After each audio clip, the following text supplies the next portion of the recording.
माता अन्नपूर्णा की कथा। नमस्कार भाइयों बहनों, जय माँ गायत्री। आप सभी का मेरे यूट्यूब चैनल शुभकर माही अष्टमी में स्वागत है। आज शुक्रवार के दिन सुनते हैं माता अन्नपूर्णा की कथा। माता अन्नपूर्णा की कथा सुनने मात्र से घर में कभी भी धन और अन्न की कमी नहीं होती। माता की कृपा से जीवन में सुख समृद्धि का निवास होता है। तो सुनते हैं माता अन्नपूर्णा की कथा। उससे पहले आप सभी से विनम्र निवेदन है, अगर आप मेरे चैनल पर पहली बार आए हैं तो प्लीज़ वीडियो को लाइक, चैनल को सब्सक्राइब और वीडियो को ज़्यादा से ज़्यादा शेयर अवश्य करें, ताकि आपके साथ साथ आपके अपने भी इस कथा का लाभ ले सकें और माता अन्नपूर्णा की कृपा आपके साथ आपके घर परिवार पर हमेशा बनी रहे। एक समय की बात है, काशी निवासी धनंजय की पत्नी का नाम सुलक्षणा था। उसे अन्य सब सुख प्राप्त थे, केवल निर्धनता ही उसके दुख का एकमात्र कारण थी। यह दुख उसे हर समय सताता रहता था। एक दिन सुलक्षणा पति से कहने लगी कि हे स्वामी, आप कुछ उद्यम करो तो काम चले। इस प्रकार कब तक काम चलेगा? सुलक्षणा की बात धनंजय के मन में बैठ गई और वह उसी दिन विश्वनाथ भगवान शिव जी को प्रसन्न करने के लिए बैठ गया और कहने लगा कि हे देवादिदेव, हे महादेव, मुझे पूजा पाठ कुछ भी नहीं आता, केवल आपके भरोसे मैं बैठा हूँ। इतनी विनती करके वह 2-3 दिन भूखा प्यासा बैठा रहा। यह देखकर भगवान शंकर ने उसके कान में अन्नपूर्णा अन्नपूर्णा अन्नपूर्णा कहा। इस प्रकार 3 बार अन्नपूर्णा कहने पर यह कौन है, क्या है, यह कौन कह गया, इसी सोच में धनंजय पड़ गया कि मंदिर में आते समय ब्राह्मणों को देखकर पूछने लगा, हे पंडित जी, ये अन्नपूर्णा कौन है? किसको अन्नपूर्णा कहते हैं? ब्राह्मणों ने कहा, तू अन्न छोड़ बैठा है सो तुझे अन्न की ही बात सूझती है। जा, घर जाकर अन्न ग्रहण कर ले। धनंजय घर चला गया। स्त्री से उसने अपनी सारी बात बताई। उसकी पत्नी कहने लगी कि हे नाथ, चिंता मत करो, स्वयं शिवजी ने यह मंत्र आपको दिया है, वे स्वयं ही खुलासा करेंगे। आप फिर जाकर उनकी आराधना शुरू कर दो। धनंजय जिस प्रकार जैसे तैसे वहाँ फिर पहुँचा और पूजा पर फिर बैठ गया। रात्रि में भगवान शिवजी ने आज्ञा दी और कहा कि तू पूर्व दिशा में चला जा।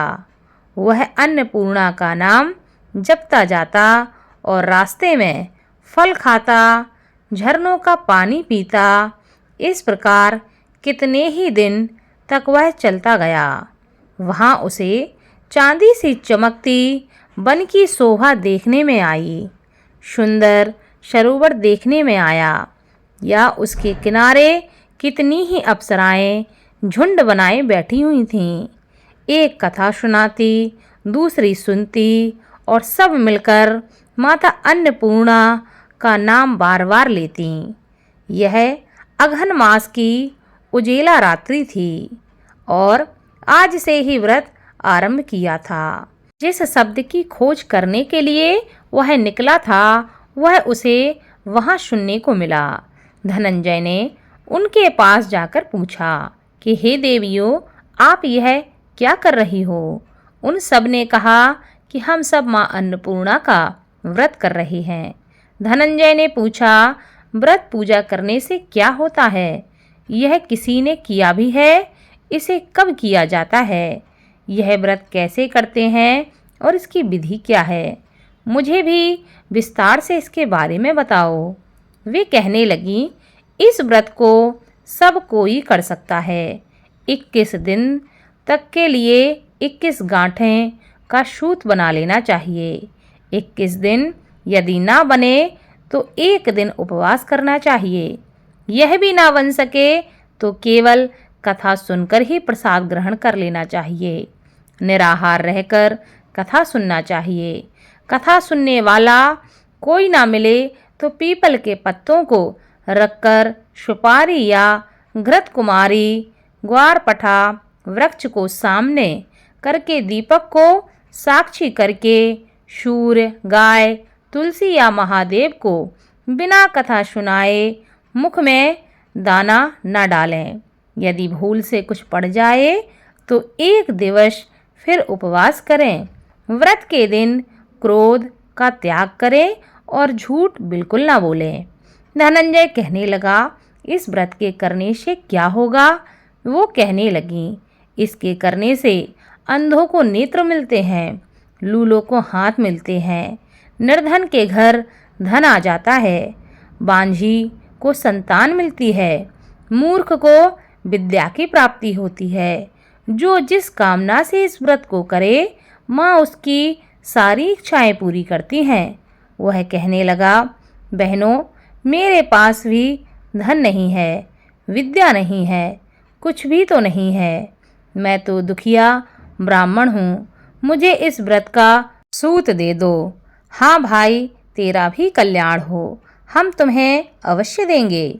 ले इस व्रत का मंगल सूत तू ले जा। धनंजय ने व्रत किया, व्रत पूरा हुआ। तभी सरोवर में से 21 खंड की सुवर्ण सीढ़ी हीरा मोती जड़ी हुई प्रकट हुई। धनंजय जय अन्नपूर्णा, जय अन्नपूर्णा, जय अन्नपूर्णा कहता जाता। इस प्रकार कितनी ही सीढ़ियाँ उतर गया तो क्या देखता है कि करोड़ों सूर्य से प्रकाशमान अन्नपूर्णा का मंदिर है। उसके सामने सुवर्ण सिंहासन पर माता अन्नपूर्णा विराजमान हैं। सामने भिक्षा हेतु शंकर भगवान खड़े हैं। देवांगनाएं चंबर डुलाती हैं।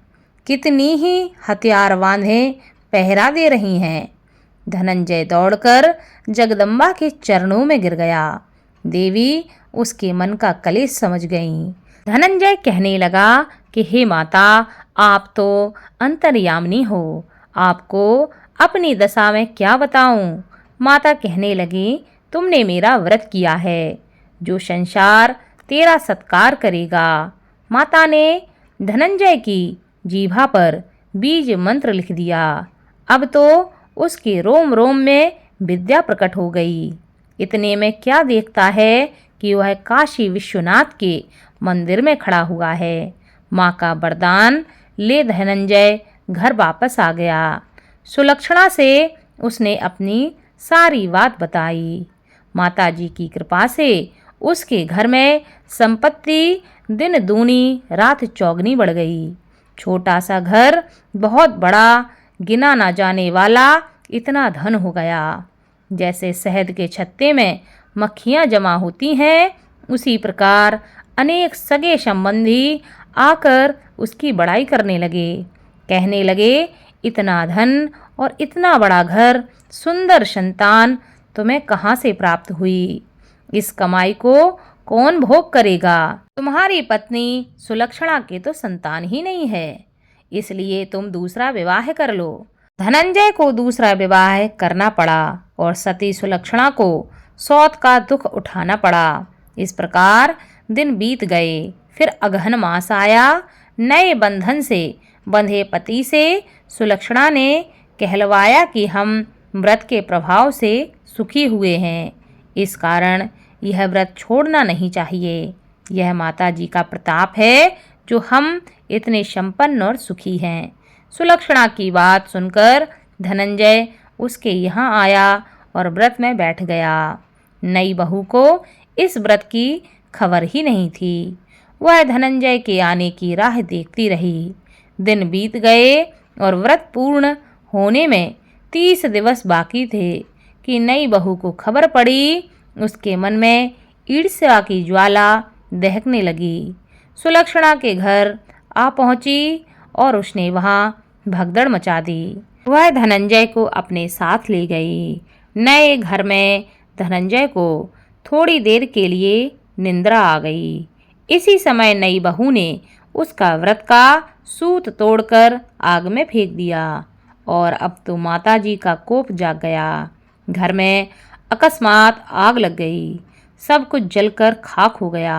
सुलक्षणा जान गई कि पति को फिर अपने घर ले आई है।